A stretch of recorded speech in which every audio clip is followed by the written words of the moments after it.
Hi guys, my name's Jamie Stallings. I'm the teacher of the class you talked to, and this is My name is Ms. Lutard. her real name's Crystal. We're both teachers. My kids are testing today and tomorrow, so they're not going to have time to respond to the questions. They will on Monday, um, but I wanted to give you an adult's perspective, and I didn't want you to have to wait over the weekend. So we're going to do our best to answer your questions. To give you a little background, we're in the northwest corner of the state of Arkansas. We're in a region that went overwhelmingly for Trump, and we're in our state. Trump won our state by something like 30 points. So it was ridiculously overwhelming. Neither of us voted for Trump. And I don't think either of us are very excited about a Trump presidency. And so, what you're hearing from us is some shock first, but it's the side that didn't win. So, to get to your questions, and by the way, I am a white heterosexual male, so I'm still going to try to answer your questions. Crystal's not; she's not a male, but she is heterosexual and white. We have That's what he thinks. we have a Hispanic teacher that we're going to ask to record a video and send to y'all as well, because his perspective is incredibly valuable in this.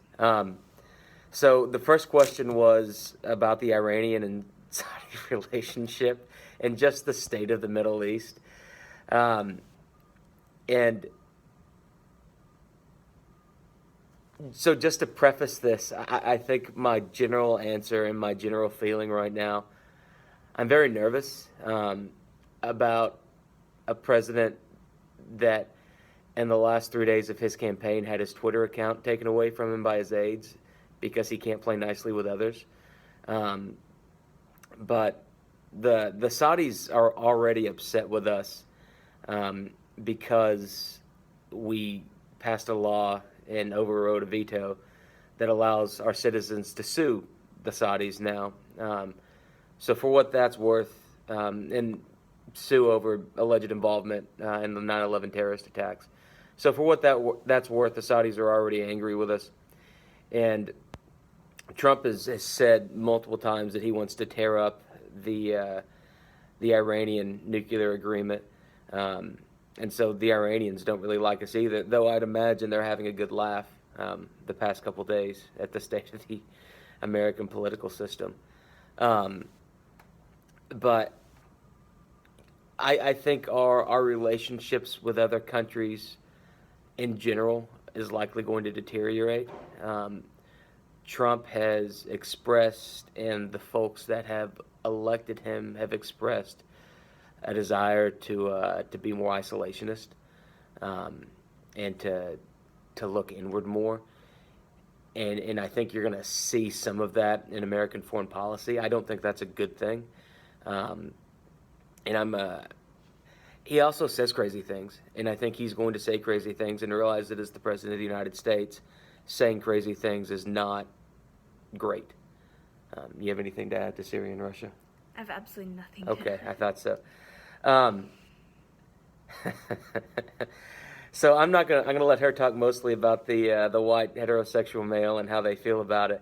But as a white heterosexual male, I'm pretty freaked out. The polls were completely screwed up. I'm nervous. My wife is kind of mad at me because I am a white heterosexual male. I understand that feeling. But Hey, Hey. I'm gonna go push on the button. It's a very anxious time for me, even being part of the majority. I know that whenever I was watching on election night, I stayed up with my husband, and my initial response was just sadness that I just couldn't stop crying, because I think I believed that this country was more open and inclusive than the message that I got that night included. So my initial response was feeling like I got slapped in the face. I know that what I think will happen overall is that it's going to open up a Pandora's box of legitimizing racist and sexist comments that I had hoped we were moving away from. I come from a very rural community that is mostly white, heterosexual, very conservative people. That's what all of my family are. And so I don't even talk about politics when I go home to talk to my brothers or my parents, because they're all very pro-Trump. And I choose not to take on that fight with them because I won't change their minds.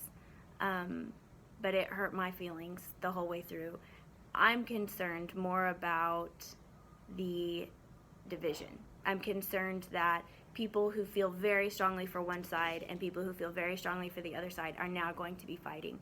For example, just in our school building yesterday, I had several students come into my classroom before school, along with students who normally do. They kind of brought their friends with them because there was a group of students in our commons, our cafeteria area, that were shouting, "Go Trump."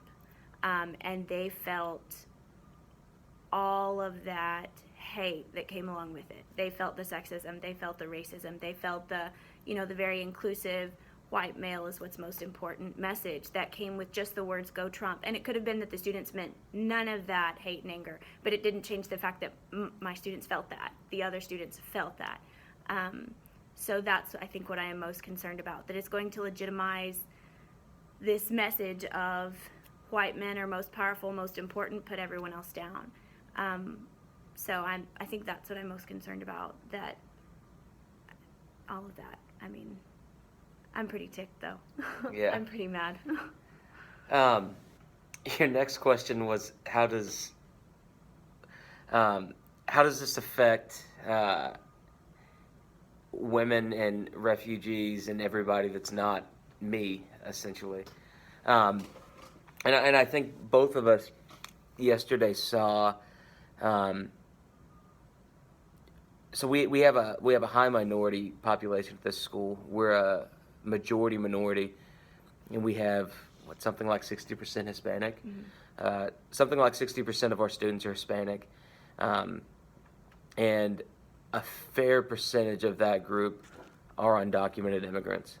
And so there is some real fear and nervousness. My wife is at an elementary school, so grades K through 5.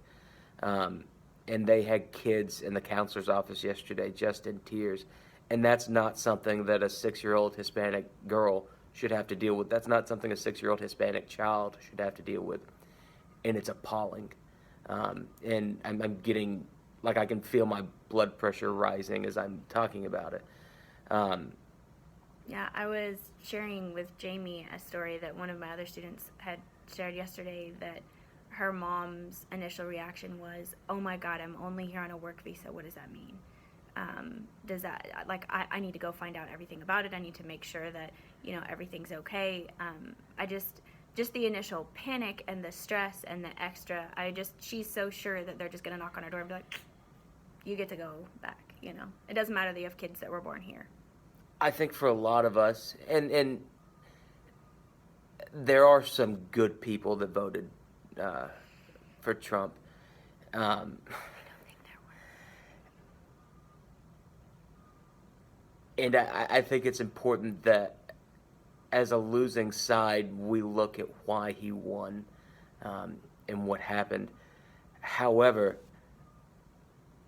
his message and his rhetoric and his bigotry and his xenophobia is frightening. And I think kind of the position that particularly folks like me, that is a middle-class, well-educated, white, heterosexual male, my position now has to be to defend those that aren't, and to use my voice and pair it with theirs, and to bring what power and what light I have to that situation. Racism is never okay. Bigotry is never okay. Xenophobia is never okay. And we have to.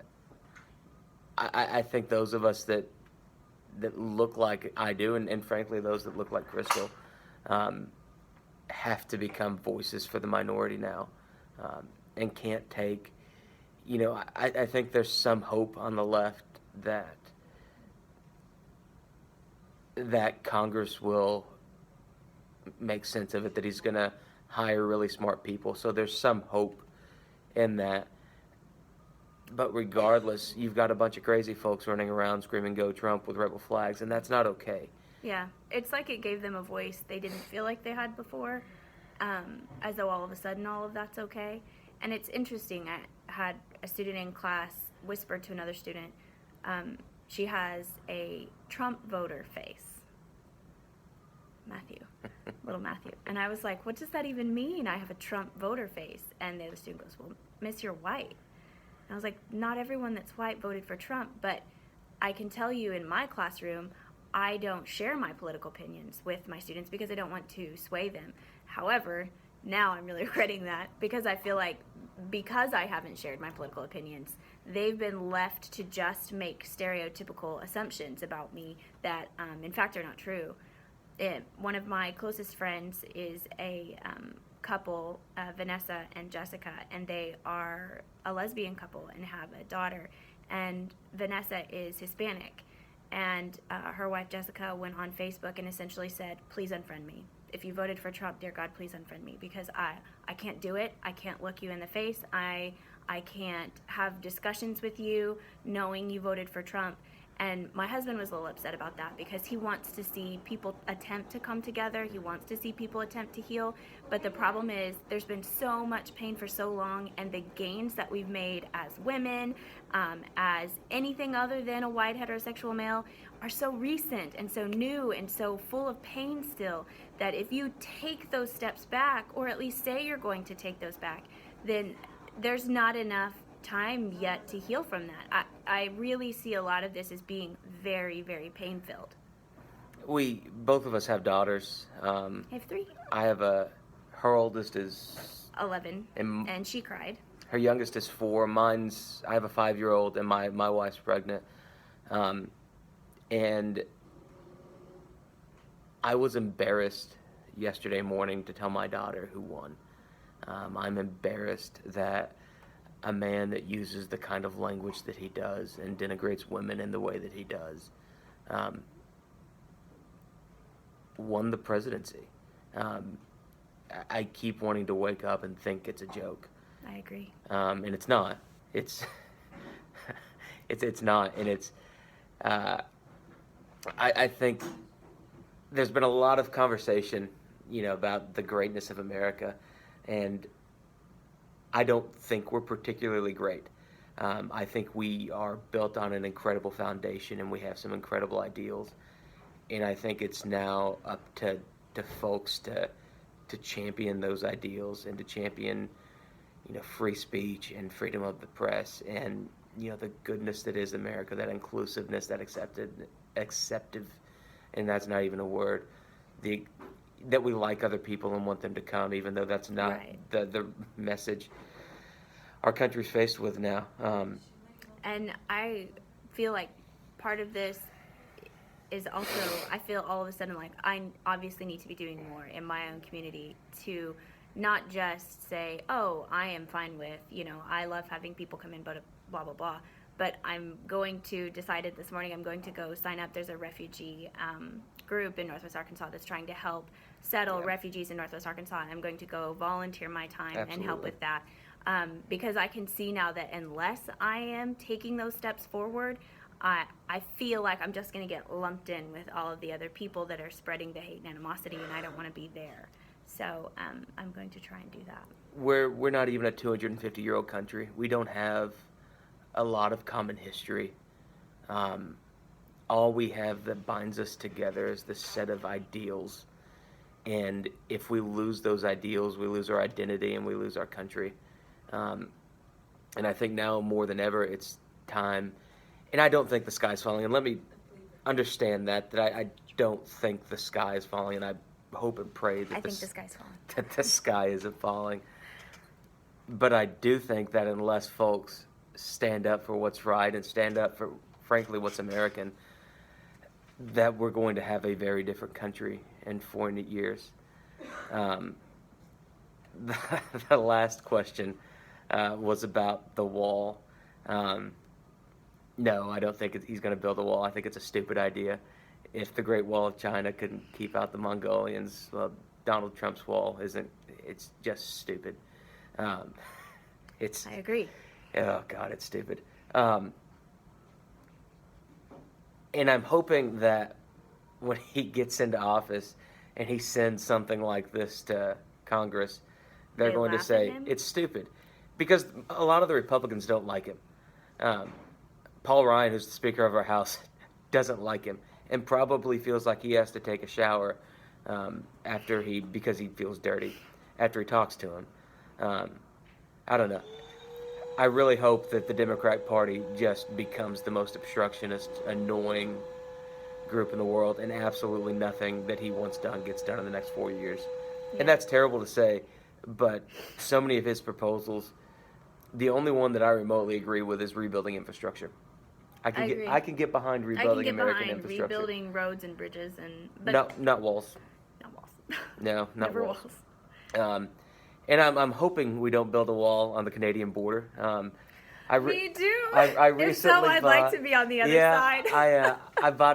I recently bought a Canadian shirt. So when I travel abroad, I'm like, hey, That's smart. I'm Canadian. Hi. Hey. Yeah, nice. Even though I That's have not this, gonna- no, that's I not have gonna- a really bad Southern accent. You do have an accent. Yeah. But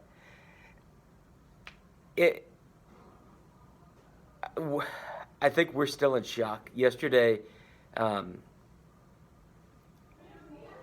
teaching, I teach civics most of the day, so government, and I didn't know how to teach this to my kids, and I still don't, and I'm still processing, and I know Crystal's still processing. Yeah. But it's going to be an interesting 4 years. Yeah. Just defending the decision to my daughter. Yeah. Telling her that at 11, we're not as far along as I had hoped we were. That at 11, she's still going to have to look forward to the fight for equal pay. She's still going to have to look forward to the fight that's going to happen when a boss treats her in a way that Trump, our president, has now legitimized. I fear for that. So, guys, sorry this is longer. Yeah. But, Americans are better than what we're showing right now. And there are a large percentage of us that are still fighting for right and good and justice and peace and love and all the other really nice adjectives that I can't think of.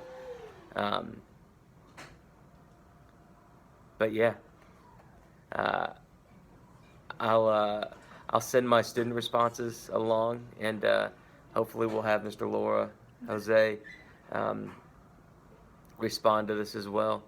But thanks for the questions. Thank you. It's great to process this out loud, I think, and to share with folks that aren't in America. Yeah, that's true. So, guys, have a great day. Have a great almost weekend, and that's it. Yeah, thank you.